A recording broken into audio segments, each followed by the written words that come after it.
Thaman background music సమకూరుస్తున్నాడు. Mythri movie makers భారీ ఎత్తున నిర్మిస్తున్నారు.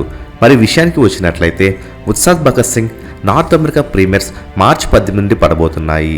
వీటికి సంబంధించినటువంటి అడ్వాన్స్ బుకింగ్స్ ఇప్పటికే ఓపెన్ చేయగా దుమ్ము లేపే అడ్వాన్స్ బుకింగ్స్ జరుగుతున్నాయి. రిలీజ్కి ఇంకా 8 రోజులు ఉండగానే ఇప్పటికే 5,000 టికెట్లు అమ్ముడుపోయి ఓవర్సీస్లో సెన్సేషన్ సృష్టిస్తుంది. ఇక ఇప్పటికే అడ్వాన్స్ సేల్స్లో $120,000 కలెక్ట్ చేసి నార్త్ అమెరికా బాక్స్ ఆఫీస్ను షేక్ చేస్తుంది. మరి యుఎస్ఏ రిలీజ్కి 8 రోజుల్లోనే కలెక్షన్స్ ఇలా ఉంటే రిలీజ్ అయ్యే సమయానికి $1 మిలియన్ పెట్టినా ఆశ్చర్యపడనవసరం లేదు. ఇక Ustaad Bhagat Singh North America rights ను $2.3 మిలియన్ కి అమ్ముడుపోగా $2.4 మిలియన్ కలెక్ట్ చేస్తే బాక్స్ ఆఫీస్ హిట్ అవుతుంది. మరి ఉత్సాద్ భగత్ సింగ్ నార్త్ అమెరికాలో ఫైనల్ గా బాక్స్ ఆఫీస్ వద్ద ఎన్ని $1 మిలియన్ ను కలెక్ట్ చేయగలదో కామెంట్ చేయండి. మరెన్నో ఉత్సాద్ భగత్ సింగ్ అప్డేట్స్ రికార్డ్స్ ఎప్పటికప్పుడు తెలుసుకోవాలనుకుంటే తప్పకుండా మూవీ మహల్ ఛానల్ సబ్స్క్రైబ్ చేసుకుని బెల్ ఐకాన్ ని యాక్టివేట్ చేసుకోండి. ఈ వీడియో మీకు నచ్చినట్టయితే లైక్ షేర్ కామెంట్ చేసి మూవీ మహల్ ఛానల్ సపోర్ట్ చేయండి.